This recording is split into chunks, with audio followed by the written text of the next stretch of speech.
자, 오늘 우리가 에베소서 1장 15절에서 22절 말씀까지 읽었는데요. 특별히 다른 부분은 제가 설명을 안 해드리고요. 오늘 말씀의 제목과 같이 1장 20절과 21절을 중심으로 해서 함께 말씀을 나누도록 하겠습니다. 우리는 지난 시간에 그리스도께서 자기 스스로를 낮추셨다. 자, 그렇게 우리가 함께 성경을 통해서 배웠습니다. 그리스도의 낮아지심은 바로 신이시고 그리고 창조주이시고 영원한 그러한 가운데 계시는 분이 유한하고 그리고 인간의 육체를 입으셨다 하는 이 자체로만으로 바로 하나님 된 그분이 자기 스스로를 낮추셨다 하는 것을 저희들이 함께 살펴보았습니다. 뿐만 아니라 이 땅에 살면서 죄로 인한 것이지만은 여전히 인간이 갖는 그 고통과 그리고 어려움들, 이런 모든 것들을 신이 이 땅 가운데 사시면서 경험하셨고, 그리고 그 고통의 최고 절정은 바로 십자가를 통해서 경험을 하시게 되었죠. 그 십자가는 바로 자랑스러운 것이 아니고 수치스럽고 그리고 너무나도 고통스러운 그러한 십자가였습니다. 십자가를 지신 이후에 거기서 끝나신 것이 아니고 죽음의 권세 아래까지 들어가셨다는 것이죠. 자, 하나님이신 그분이 죽음을 다스리시는 분이시죠. 죽음의 권세를 다스리시는 그분이 스스로 죽음의 권세 아래 들어가셨다 하는 것, 우리가 살펴보면서 얼마나 하나님께서 저와 여러분을 사랑하시기에 하나님 자신의 그 누려야 될 모든 영광과 존귀를 포기하시면서까지 이 땅에 오셨는가 하는 것을 우리가 살펴보았습니다. 자, 오늘은 서유리문답 제28문으로서 그리스도께서 어떻게 높아지셨는가에 대해서 한번 살펴보도록 하겠습니다.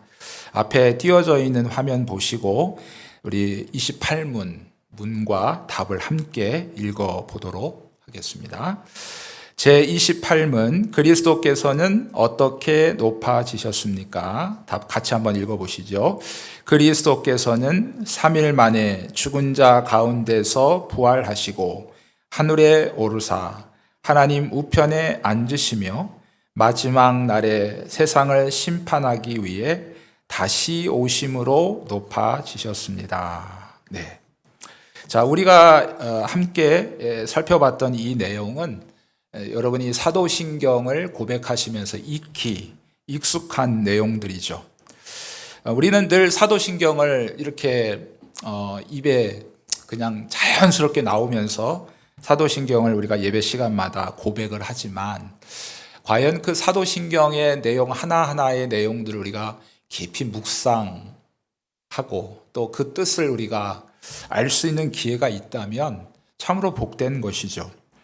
오늘 소유리문답은 바로 우리에게 그러한 시간을 제공해 주고 있습니다.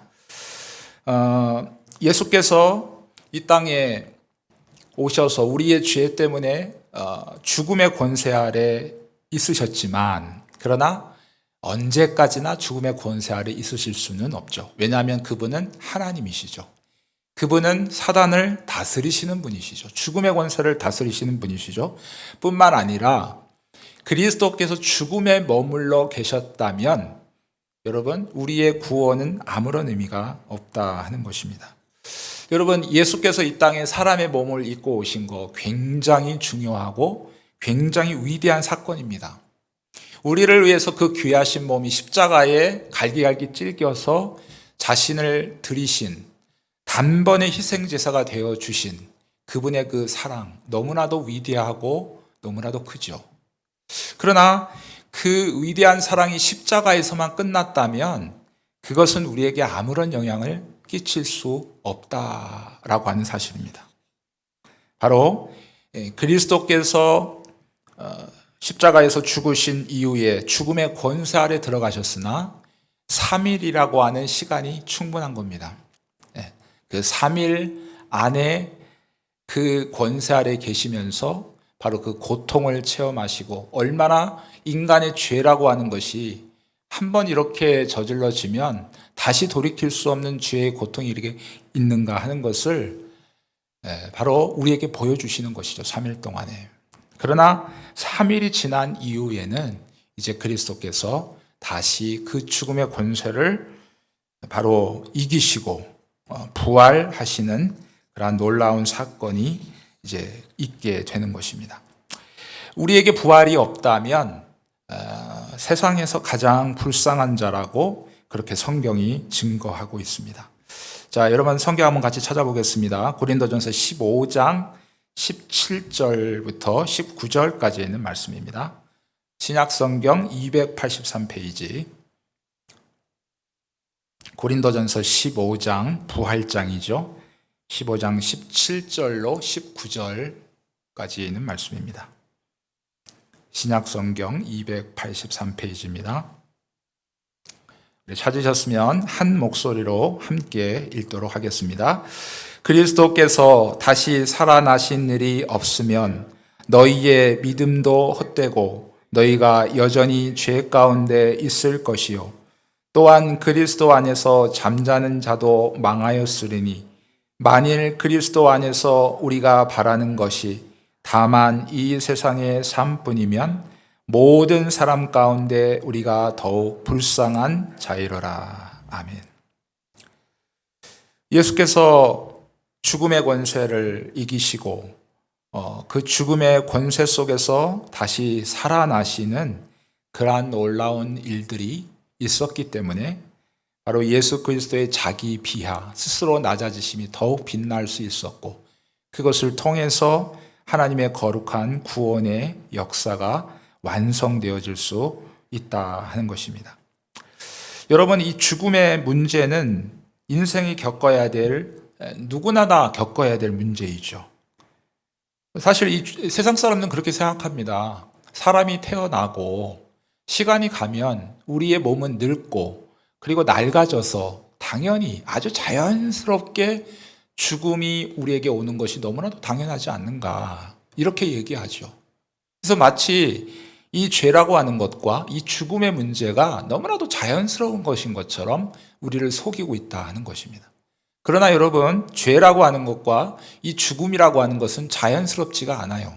하나님께서 저와 여러분을 창조하셨을 때 이런 것들을 창조하시지 않았죠. 이런 것들을 우리에게 처음부터 죄라고 하는 것들을 허락하셔가지고 우리가 고통당하게 하고 죽음을 당하게끔 그렇게 만드시지 않았단 말이죠. 하나님은 언제까지나 우리가 행복하게 영원히 하나님과 교제하며 영생을 누리기를 원하신 겁니다. 그렇게 창조하셨어요. 그러나 여러분, 인간의 욕망이 결국 사단의 유혹과 더불어서 함께 합쳐지니까 어떤 일이 발생합니까? 바로 죄라고 하는 것이 우리 안에 들어오게 되고 그 죄라고 하는 것이 바로 우리를 죽음으로 몰아갔다는 겁니다. 여기서 여러분, 죽음이라고 했을 때 이 죽음은 단순히 우리의 육신적인 이 육신의 죽음만을 의미하지 않습니다. 성경은 우리가 죽음이라고 얘기했을 때는 바로 하나님과의 단절을 의미해요. 인간이 여러분 하나님과 교제하고, 자, 쉽게 말하면요, 아담아 어디 있니? 네, 하나님 저 여기 있습니다. 이게 하나님과의 교제입니다. 또 하나님과의 교제가 뭡니까? 자, 아담아 저기 동산 중앙에 있는 선과 악을 알게 하는 나무 있지, 따먹지 마. 그 외에 너는 마음껏 자유스럽게 따먹을 수 있어. 이 하나님의 정하신 그 법칙 아래에서 자유를 만끽하는 거죠. 하나님의 명령을 순종하고 그리고 그 안에서 누리는 자유를 만끽하게 될 때 진정한 하나님과의 교제가 이루어진 것이죠. 그러나 죄가 인간에게 들어올 때 어떻게 됐습니까? 아담이 보여주는 반응이 바로 하나님을 피하지 않습니까?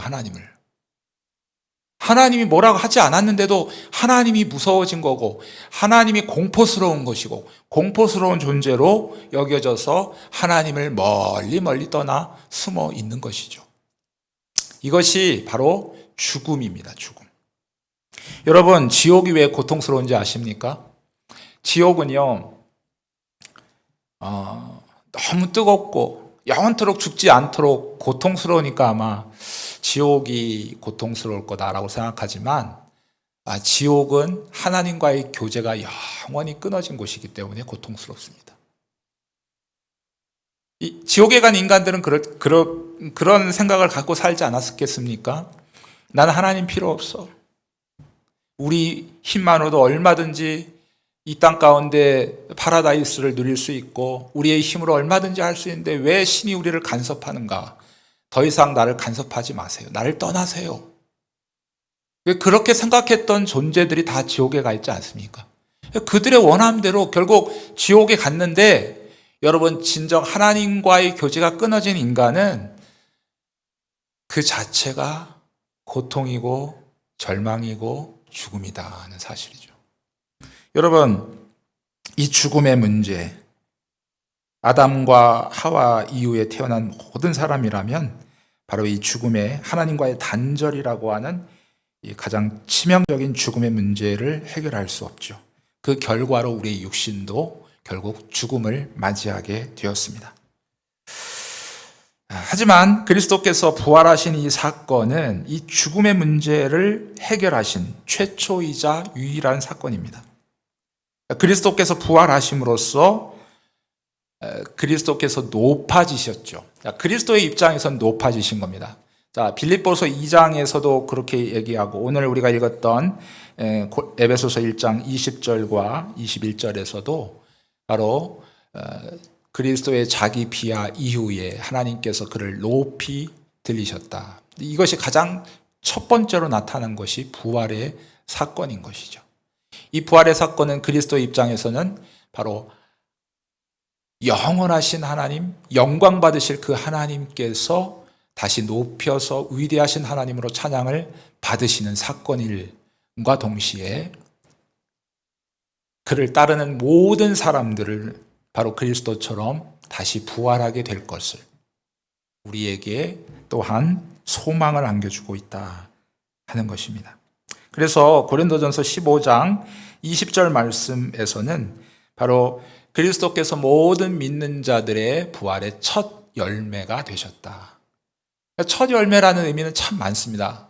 그러니까 죽음의 문제를 해결하신 최초이자 유일한 분이시고 또 다른 의미로서는 그리스도께서 부활하신 것처럼 그를 따르는 모든 사람들도 그리스도와 같이 부활하게 될 것이다 하는 것을 바로 이 첫 부활의 첫 열매라고 하는 이 단어 속에서 우리에게 가르쳐 주고 있다는 것이죠. 그래서 그리스도의 부활은 바로 그의 자녀들인 저와 여러분들도 그리스도처럼 반드시 부활할 것을 우리에게 확증시켜 주는 것이죠. 그런데 여러분 이렇게 생각하시는 분이 있습니다. 사복음서를 읽다 보면 가장 대표적인 게 그거죠. 예수께서 나사로의 무덤 앞에서 나사로야 나오라 그러니까 어떻게 합니까? 나사로가 배로 동인 채로 걸어 나온 거죠. 이것이 부활이라고 생각하는 분들이 있어요. 나사로뿐만이 아니죠. 12살 먹은 소녀도 이미 죽었는데 예수께서 그를 다시 죽음 속에서 살리시는 사건이 바로 사복음서에 나옵니다. 그것뿐이겠습니까? 청년, 나인성 과부의 아들 청년이 죽어서 그 시체를 들고 이제 메고 장사 치려고 나가고 있는데 예수께서 또한 그를 살려주셨다는 것. 그러나 여러분, 그들은 언젠가는 다시 죽었을 것입니다. 왜냐하면 모든 인생은 이 죽음의 터널을 통과해야 되기 때문에 그렇죠. 우리는 이것을 부활이라고 얘기하지 않습니다. 부활이라고 하는 것은 한 번 다시 살아나면 영원히 죽지 않는 것을 바로 부활이라고 하죠. 바로 주님께서 십자가에 죽으셔서 죽음의 권세까지, 죽음의 그 권세 아래까지 가셨지만 다시 그 죽음의 권세를 이기시고 살아나신 것처럼 돌아가실 리가 없죠. 다시 우리 죄 때문에 2번, 3번 이렇게 대속의 죽음을 당하실 이유가 없죠. 영원토록 존재하시는, 마찬가지로 우리도 그와 함께 다시 우리가 한 번은 죽게 될 것이지만 그러나 그분처럼 우리가 주의 재림의 때에 다시 우리가 부활하게 될 땐 영원토록 살게 되는 진정한 부활의 은혜를 누리게 될 것이다 하는 것입니다. 여러분, 우리의 육신은 참 죄의 유혹에 노출될 때가 많이 있어요. 그래서 이 땅에 사는 것, 그래서 우리가 성경에서 끊임없이 그것을 알기 때문에 우리에게 그리스도를 닮아가라라고 얘기하고 있습니다. 우리가 예수 믿는 즉시 하나님의 자녀니까 우리의 육체도 그 즉시 변화돼 가지고 뭐 죄의 유혹도 전혀 없고 어떤 질병의 어떤 위협도 받지 않고 그렇게 산다면 이런 성경에 이런 말이 있을 필요가 없습니다. 선한 싸움을 싸우라. 그리스도를 닮아가라. 끝까지 피 흘리기까지 죄와 싸우라. 이러한 얘기가 성경에 있을 필요가 없어요. 우리가 예수를 믿지만 여전히 죄의 유혹이 우리 가운데 끊임없이 본물처럼 쏟아져 나오게 되는 것이죠. 그런 가운데서 성경은 뭐라고 얘기합니까? 그리스도의 모습을 이루어 가라. 성화를 이루어 가라. 그리스도를 닮아가라. 우리는 알아요. 죽을 때까지 주님을 완전하게 닮아갈 수 없다는 것을. 그럼에도 불구하고 성경은 끊임없이 그리스도를 닮아가라고 얘기하고 있죠. 바로 그것은 우리의 육신이 죄의 유혹에 노출되어져 있기 때문에 그렇습니다. 오늘 이 시간 여러분이 아마 경험해 하셨을 거예요. 오랜 시간 동안 신앙생활 하신 분들은 옛날에 부흥회라는 걸 많이 하지 않았습니까? 부흥회 한번 가면 일주일 동안 했죠. 아침 새벽부터 하루 종일 일주일 동안 했습니다. 그럼 뭐 찬양하고 기도하고 말씀 읽고 이렇게 하면서 어떻게 했습니까? 그 마음이 충만하겠죠. 그 부흥의 기간에 있을 때는 어떤 죄라도 내가 이길 수 있을 것 같은 그 강력한 그 마음이 그 안에 있어요. 그러나 여러분, 그 부흥회를 끝나고 내려가자마자 내 사랑하는 가족이 먼저 가장 나를 괴롭히는 존재로 등장하기 시작하면서 결국 우리 자신의 연약함을 깨닫게 되지 않습니까? 오늘 내가 성령의 충만함을 받았다 할지라도 여러분, 그 한순간 성령의 도우심과 이끄심이 없이는 우리는 어느 순간 그 하나님께서 주시는 은혜를 다 날려보낼 수밖에 없는, 그것이 우리의 연약함의 모습이다 하는 것입니다. 그러나 여러분, 부활한 육체는 그렇지 않습니다. 다시는 죄를 짓지 않는 육체로 우리가 부활하게 됩니다. 죄를 지으려고 하는 마음도 없을 뿐만 아니라 죄를 지을 수도 없는 육체로 부활하게 되는 것이죠. 이것이 바로 주님이 부활하셨던 것처럼 우리도 부활의 때에 경험하게 될 놀라운 하나님의 은혜인 것입니다. 뿐만 아니라 우리의 육체는 모든 질병과 사고에 노출되어져 있죠.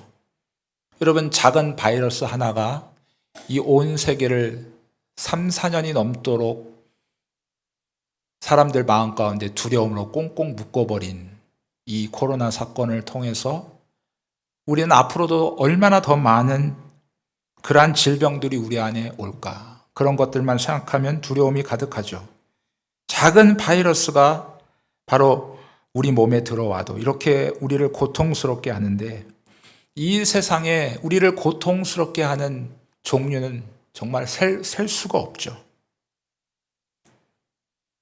여러분, 가끔 제가 신방을 하다 보면 어떤 성도님들이 이런 얘기를 하세요. 몸이 너무 아프시니까,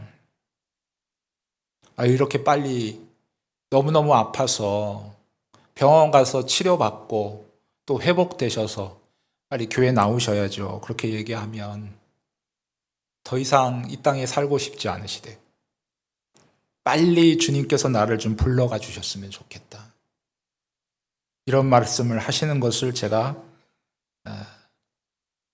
가끔씩 듣습니다. 얼마나 우리 육체가 연약하고 육체의 어떤 질병들이 우리를 고통스럽게 하면 그런 생각들을 하실까, 이런 생각들을 또한 제가 해보게 됩니다. 그러나 부활한 육체는 바로 어떻습니까? 죄의 유혹뿐만 아니라 질병과 온갖 사고로 인해 이 땅에서 정말 겪어야만 했던 모든 그러한 고통들을 더 이상 겪지 않아도 되는 그러한 정말 완전한 모습의 부활체를 갖게 된다 하는 것입니다. 사랑하는 성도 여러분, 이 땅에 살면서 여러분이 죄로 인해서 내가 신앙생활 10년 했고 20년 했는데 아직까지도 이 죄 못 끝나, 나 구원받은 거 맞나, 이렇게 생각하실 때가 있습니다. 내 자신을 되돌아볼 필요는 있어요. 그러나 사단은 끊임없이 우리에게 그렇게 정죄하죠. 그러나 우리의 현재 우리 자신의 모습을 한번 돌아보십시오. 우리의 육체는 죄의 유혹에 노출되어져 있다. 한순간도 성령의 은혜가 아니고서는 우리는 하나님의 은혜 안에 하나님의 뜻대로 살아갈 수 없는 존재라는 것을 여러분이 기억하셔야 될 필요가 있습니다. 아마 하나님께서 이렇게 허락하신 이유는 우리가 그것을 기억함으로 말미암아 더 하나님을 의지하고 겸손하게 우리가 주님 만나는 그 시간까지 신앙생활하기를 원하셔서 아마 하나님께서 그런 일들을 허락하시지 않았을까, 그렇게 여겨집니다. 여러분 시간이 지나고 나이가 들면 질병과 또 때로는 사고로 인해서 고통당하는 그 모든 현실을 바라보면서 너무나도 고통스러울 때 바로 나를 위해서 고통당하신 그 주님의 십자가를 기억하고 그것으로 끝나지 않고 다시 부활하게 될 때 다시는 고통스러워하거나 괴로워하지 않을 영원한 육체, 새롭게 변화된 육체를 가지고 부활하게 될 그날을 소망하면서 여러분의 어려운 시간들을 믿음으로 잘 이겨나가시는 은혜가 있으시기를 축복합니다. 예수님은 부활하셨을 뿐만 아니라 승천하심으로 높아지셨습니다. 자, 승천이라고 하는 것은 바로 하늘나라로 가시는 것을 의미하죠. 여러분, 이것은 굉장히 중요한 의미를 갖고 있는데, 하늘나라로 간다라고 하는 얘기는 바로 하나님 보좌, 그 존전으로 나아간다는 것을 의미해요. 그러니까 예수님께서 부활하신 몸으로 이 땅에 40일 동안 계시면서 많은 제자들에게 나타나셨죠. 때로는 물고기 잡으러 가는 그러한 제자들에게 나타나셔서 그들에게 물고기 밥도 먹여주시고, 때로는 엠마오로 내려가는 제자들에게 나타나셔서 말씀으로 해석해 주심으로 그들의 눈이 밝아지게 되는 역사도 일어나게 되고, 여러분 이 땅에 계시는 동안 정말 제자들에게 나타나셔서 사명을 잃어버렸던 자들에게 다시 사명을 확고하게 세워주시고, 또한 하나님의 전도에 한 영혼에 대한 뜨거운 마음을 다시 불러 일으켜 세워주셨죠. 그러고 나서 예수님은 바로 하나님께로 가셨습니다. 이 하나님 앞으로 가셨다라고 하는 이 사실은 정말 우리에게 어떤 의미를 가지고 있습니까? 우리가 죄로 인해서 하나님 앞에 나아갈 수 없는 존재죠. 하나님 앞에 나아갈 수 있기는커녕 우리는 하나님과 원수된 존재이기 때문에 이미 우리의 머리에 하나님의 진노가 지금 임해 있는 겁니다. 그런데 바로 그리스도께서 바로 하나님 앞으로 나아가셨다 하는 이 승천하는 이 놀라운 사건은 바로 예수 그리스도의 은혜로 말미암아 우리가 하나님과 화목하게 되어지고, 그리고 그분 앞에 우리는 이제 담대하게 나아갈 수 있는 그러한 은혜가 우리에게도 열려졌다 하는 것을 바로 예수님의 승천을 통해서 우리에게 보여주고 있습니다. 자, 예수님의 승천에서 기억해야 될 또 다른 한 가지는 바로 신성과 인성이 같이 승천하셨다는 것이죠. 자, 원래 예수님은 그 삼위일체 하나님으로서 함께 존재하셨죠. 그때는 신성으로만 존재하셨어요. 근데 이 땅에 성육신 하시면서 뭐가 생겼어요? 인성이 생기신 거죠. 예수님의 몸이 생기신 거죠. 그렇다면 여러분, 이 땅에서 갖고 계셨던 예수님의 그 몸은 그러면 승천하실 때 어떻게 하고 가셨느냐 말이죠. 어떻게 하고 가셨어요? 그대로 가지고 가신 거죠. 그래서 여러분, 예수님의 승천은 다시 하나님의 그 영광과 존귀, 하나님의 위대하심이 회복된 그러한 놀라운 역사이기도 하지만, 또한 예수님의 인성이 바로 온전히 회복되어지는 그러한 놀라운 일들이 있어진 것입니다. 그래서 지금도 우리가 육체를 가지고 있기 때문에 똑같이 육체를 갖고 계신 예수님을 우리가 볼 수 있는 거죠. 하나님은 영이시기 때문에요, 보이지 않죠. 하나님은 영만 갖고 계시고 육체는 없으시잖아요. 그러니까 우리 눈으로 보일 수 없어요. 왜? 우리는 영은 있지만 육체가 있어서 육체라고 하는 존재로 영적인 존재를 볼 수 없기 때문에. 그래서 성경에서 뭐라고 했어요? 예수님이 인성을 입으셨기 때문에 바로 예수님은 하나님의 뭐라고요? 형상이다. 우리에게 보여지는 하나님의 형상이라고 그렇게 히브리서에서 말씀하고 있는 것이죠. 그래서 우리가 앞으로 천국에 가게 되면 바로 이 성자 예수 그리스도, 신성과 인성을 함께 가지고 계신 그 예수님을 만나고 얼굴과 얼굴을 맞대고 만나게 될 것입니다. 그분과 교제하게 될 것이고 우리가 그분을 얼굴과 얼굴을 맞대면서 영원히 그분을 찬양하게 될 것이죠. 자, 여러분, 예수님께서 승천하셔서 우리에게 중요한 일을 우리를 위해서 하신다 하셨습니다. 그것은 바로 요한복음 14장 2절 말씀입니다. 같이 찾아보겠습니다. 신약성경 171페이지, 신약성경 171페이지 요한복음 14장 2절과 3절입니다.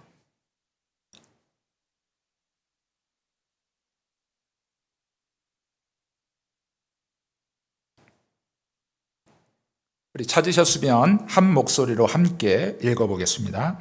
내 아버지 집에 거할 곳이 많도다. 그렇지 않으면 너희에게 일렀으리라. 내가 너희를 위하여 거처를 예비하러 가노니 가서 너희를 위하여 거처를 예비하면 내가 다시 와서 너희를 내게로 영접하여 나 있는 곳에 너희도 있게 하리라. 아멘. 자, 예수님께서 이제 십자가에 달려 죽으시기 전에 바로 계속 이제 제자들을 모아놓고 마지막 유언처럼 하신 말씀 중에 바로 내가 아버지 집에 가는데 바로 뭐 하러 간다고요? 너희를 위해서 거할 장소를 준비하러 간다. 그러니까 여러분, 천국은 그냥 어느 저 멀리 어떤 환상 중에 아니면 어떤 추상적인 공간 안에 그저 우리의 영적인 모습만, 우리의 영혼으로만 누릴 어떤 그런 것으로 생각하는 분들도 가끔 있어요. 그러나 이 구절을 통해서 우리가 확실히 알 수 있는 것은 천국이라고 하는 것은 바로 공간적인 어떤 그 장소가 분명히 있다는 거예요. 우리가 점촌제일교회는 뭡니까? 주님을 주로 고백하는 사람들의 모임 아니겠어요? 근데 사실 보이지 않는 거죠, 교회는. 근데 교회에 당하면 어떻습니까? 교회에 담은 어떤 장소적인 의미를 갖고 있어요. 그죠? 그래서 예수를 주로 고백하는 이 점촌에 있는 사랑하는 성도들이 모여서 함께 예배하는 곳, 그게 바로 점촌제일교회 당 아니겠어요? 바로 이 장소, 여러분이 앉고 그리고 움직일 수 있는 이 장소적인 공간을 말하는 것처럼 천국도 바로 여러분 어떤 장소, 공간이 있다는 사실을 여러분이 기억하셔야 된다. 그러니까 예수님께서 승천하셔서 하시는 것이 뭐예요? 저와 여러분을 위해서 천국에 우리가 가서 살 그 공간, 그죠? 그곳을 지금 준비하고 계시다. 그래서 때가 되면 바로 우리들을 다 바로 영접하셔서 바로 그곳에 우리를 있게 하시겠다고 하는 그 약속을 바로 요한복음 14장에서 우리에게 하고 있습니다. 자, 여러분, 우리는 이 세상에서의 안락함과 편안함보다는 우리를 위해서 예비해 두신 그러한 그곳을 늘 사모하고 그곳을 우리가 바라보아야 하겠습니다. 때로는 이 땅의 삶이 이제 과학적으로 굉장히 문명이 발달해서 정말 편안한 삶을 살고 있다. 과연 하나님 안 오셔도, 주님 다시 안 오셔도 되겠다 할 정도로 그런 시대가 되었다 할지라도 여러분, 우리들은 그 즐거움에 도취되는 것이 아니고 우리 이 땅의 모든 편안함과 안락함보다 비교할 수 없을 만큼 완벽하게 저와 여러분을 위해서 준비해 두신 그 공간, 그 거처, 자, 그것을 우리가 사모하며 바라보며 우리가 나아가게 될 때 이 세상에 우리가 빠지지도 않고 또 이 세상에서 고난당하고 어려움 당한다 할지라도 거기에서 우리가 실망하여 낙심하여 넘어져 있지도 않게 될 것입니다. 여전히 고통과 어려움은 있으나 또 때로는 죄의 유혹이 우리 가운데 있으나 그러나 우리의 마음은 오직 주님께서 우리를 위해서 준비해 두신 그 처소, 그 거처를 늘 사모하고 있으니 우리가 유혹당하지 않고 그것을 향해 온전히 잘 걸어가게 될 줄 믿습니다. 여러분, 바로 예수님의 승천을 우리가 생각하면서 예수님의 승천 자체가 바로 하나님께서 그를 다시 높이시는 놀라운 사건이지만 우리에게는 또한 하나님의 놀라운 나라를 사모하게 하고 그리고 이 땅에서도 그 하늘의 놀라운 은혜를 우리가 받으면서 이 어려움들을 믿음으로 잘 이겨나가게 할 수 있는 원동력이 되는 큰 힘이 되는 것이기 때문에 우리가 늘 예수님의 승천을 기억하며 묵상하시는 은혜가 있으시기를 바라겠습니다. 자, 세 번째로 예수님은 하나님 보좌 우편에 앉아 계심으로 높아지셨습니다. 자, 하나님 보좌 우편이라고 하는 거 성경이 굉장히 많이 나옵니다. 여러분, 보좌 우편이라고 얘기하니까 가운데 큰 왕자가 있고 오른쪽에 예수님이 앉아 계실 것이다. 자, 이렇게 생각을 하시는 경우가 많이 있는데 성경에서 오른쪽이다 그러면 권능, 능력 이것을 상징해요.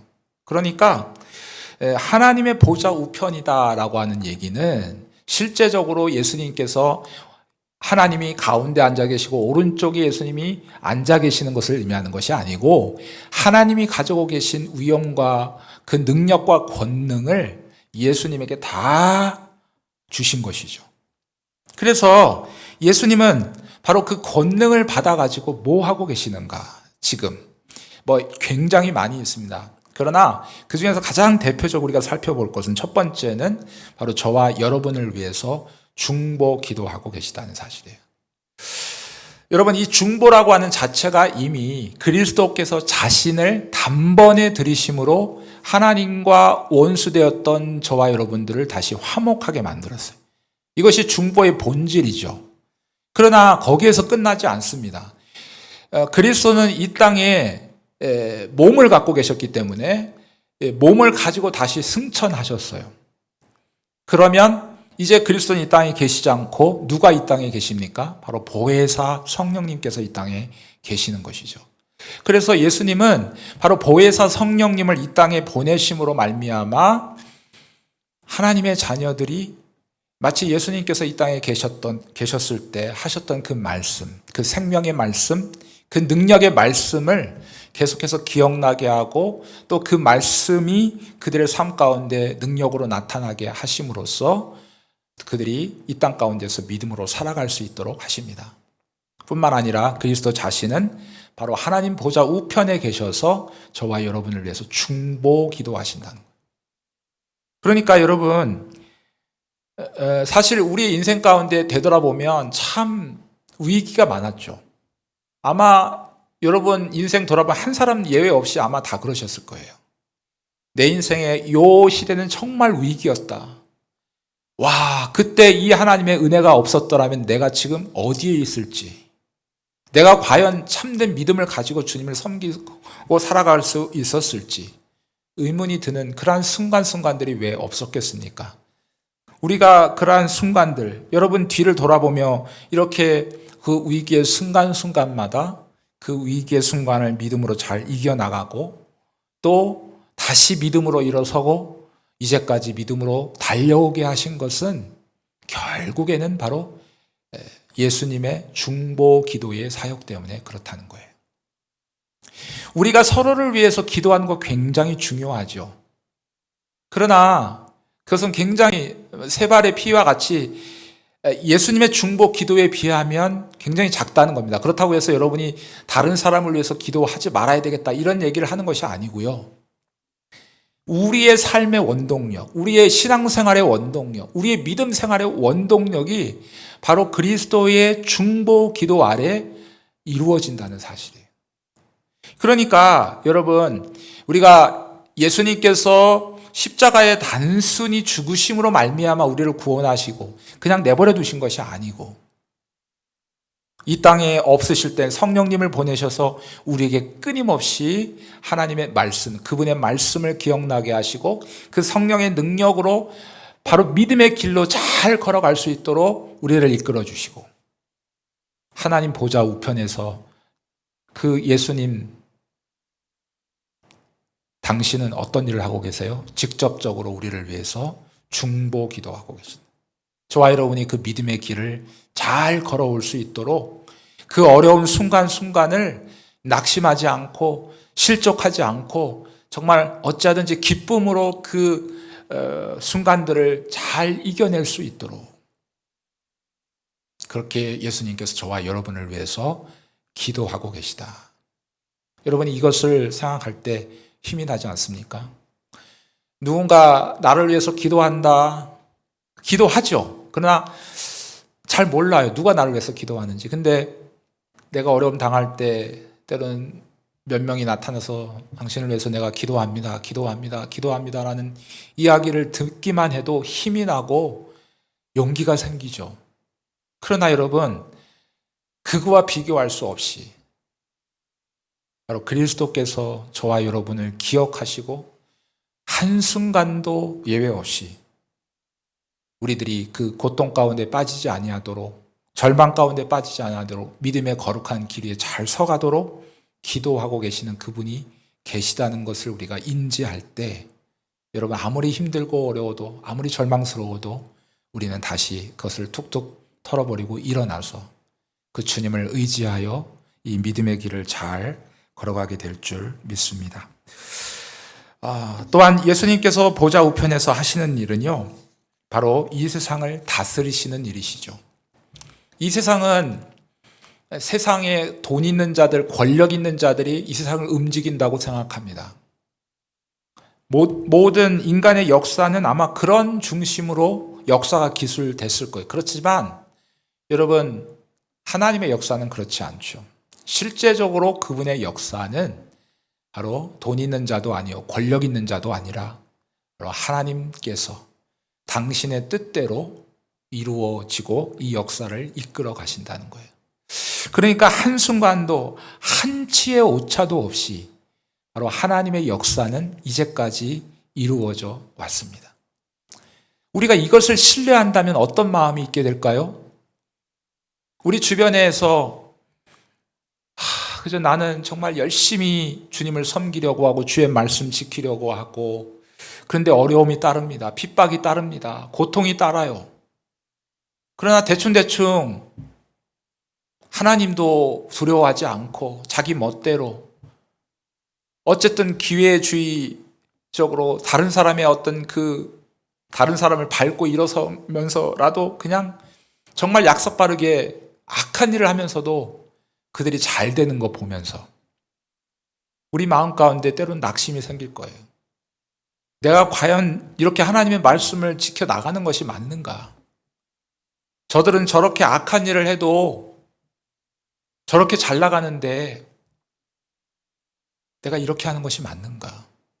그래서 절망하고 낭망하고 더 나아가서는 불평할 수도 있다는 것이죠. 그러나 하나님께서 한치의 오차도 없이 그분의 뜻대로 이 세상을 다스리시고 이끌어 가신다라고 하는 것을 굳게 신뢰한다면 여러분, 비록 잠깐은 악인이 정말 득이하는 것 같고 악인이 잘 되는 것 같다 보인다 할지라도 성경이 말했듯이 잠시 잠깐 후에 내가 눈을 다시 보면 옆에 있던 악인이 사라져버리는 것이죠. 마치 안개처럼 사라져버리는 것이죠. 하나님께서 바로 이 세상을 지금 이렇게 다스리고 계시다라고 하는 것을 우리가 신뢰하며 나가야 되겠습니다. 여러분, 이 모든 것이 다 이루어졌으나 아직 한 가지 이루어지지 않은 것이 있죠. 그것은 바로 그리스도께서 심판주로 오신다는 거예요. 예수님께서 심판주로 재림하시는 이 사건이 이제 남아 있습니다. 우리 모두는 원하든 원하지 않든, 인정하든 인정하지 않든 바로 예수의 무릎 앞에 꿇어야 됩니다. 그리고 그분 앞에 심판을 받아야 됩니다. 아담 이후에 태어난 모든 사람들은 누구도 예외 없이 그분 앞에 심판을 받아야 되는 것이죠. 자, 심판의 가장 중요한 기준은 무엇입니까? 바로 그리스도의 피가 있느냐 없느냐 하는 것이죠. 마치 애굽에서 10번째 재앙 가운데 죽음의 사자가 막 돌아다니죠. 그럴 때 문설주에 어린 양의 피가 발라져 있었느냐 없었느냐에 따라서 삶과 죽음의 길이 나뉜 것처럼 우리 안에 예수의 피가 있느냐 없느냐에 따라서 우리는 영원한 천국에 또는 그렇지 않은 자들에게는 영원한 지옥이 그들을 기다리고 있을 것입니다. 여러분, 저와 여러분 모두 예수를 주로 고백하는 하나님의 자녀들인 줄 믿습니다. 우리가 그분 앞에 섰을 때 어떨까요? 더 이상 정죄함을 받지 않을 것입니다. 우리는 그들과 비교하면 여전히 똑같은 죽어야 될 존재이지만 그러나 예수의 피가 우리 안에 있기 때문에 예수께서는 그 피를 보시고 넘어가신다는 거예요. 그 심판이 면제되어진다는 것이죠. 그러나 예수의 피가 그들에게 없다면 그들이 행한 대로 하나님께서 갚아주실 것입니다. 예수의 피가 없으면 그들은 그들의 힘으로 하나님의 말씀을 다 지켜야 했고 그것을 지키지 못하면 결국에는 그들은 그것으로 인해서 불못에 던져지게 되는 것이죠. 사랑하는 성도 여러분, 저와 여러분의 모든 이제까지 걸어온 흔적 가운데 하나님께서 저와 여러분에게 주신 것이 얼마나 많은지 모르겠습니다. 우리가 예수님의 부활하심, 그리고 승천하심, 그리고 하나님 보좌 우편에 앉아 계심, 그리고 앞으로 심판주로 오실 분. 자, 이 모든 것은 사실 예수님의 높아지심에 초점이 있죠. 우리를 위해서 낮아지신 그 그리스도께서 다시 성부 하나님께서 그를 높여주심으로 모든 민족이, 모든 사람이 그 앞에 무릎을 꿇게 될 것이다. 그래서 예수를 높이 우리에게 세워주시고 하셨으나, 그러나 또한 다른 면에서 보게 되면 바로 예수님의 부활이 우리의 어떤 다시 한번 영원한 새로운 소망을 갖게 하고, 그리고 예수님의 승천하심이 우리가 하나님 앞에 담대히 나아갈 수 있는 그러한 은혜를 우리에게 공급하고, 또한 예수님께서 보좌 우편에 앉아 계심으로 우리를 위해 중보기도 하시고 또 이 세상을 통치하시는 이 사건을 통해서 우리는 그분의 통치를 바라보며 신뢰하면서 이 땅 가운데 어려운 모든 일들을 우리가 이겨나가고 믿음을 지켜나갈 수 있는 원동력이 된다 하는 사실입니다.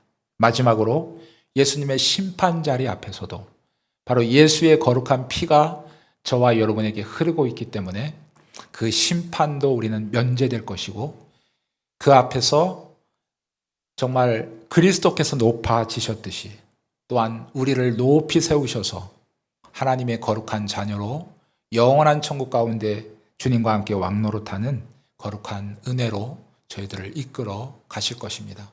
사랑하는 성도 여러분, 우리에게는 이미 모든 것이 다 주어져 있습니다. 하나님께서 주실 수 있는 최고의 것을 저와 여러분들에게 이미 주셨어요. 앞으로 주실 것이 아닙니다. 이미 예수를 믿는 그 순간 하나님께서 저와 여러분에게 주실 모든 것들을 이미 주셨다는 사실을 기억하십시오. 여러분, 우리가 그것을 모르기 때문에 왜 하나님은 날 사랑하지 않는가? 왜 이 어려움 속에서 날 구원하지 않는가? 하나님을 향해서 우리는 늘 달라고 손을 벌리지만 실제적으로는 하나님께서 우리에게 모든 것을 주셨어요. 그렇기 때문에 여러분 그 앞에 있는 모든 장로들이 뭐라고 얘기합니까? 우리의 모든 받아야 될 모든 면류관은 바로 우리의 공로가 아니라 그리스도께서 저와 여러분에게 주신 공로입니다. 그래서 그 면류관을 다시 주님 앞에 드리게 되는, 여러분 우리의 삶 속에서 이 땅 가운데서 늘 그날을 기억하며 우리가 기쁨으로 또 이 믿음의 길을 잘 걸어갈 수 있는 저와 여러분 다 되시기를 주님의 이름으로 축복합니다.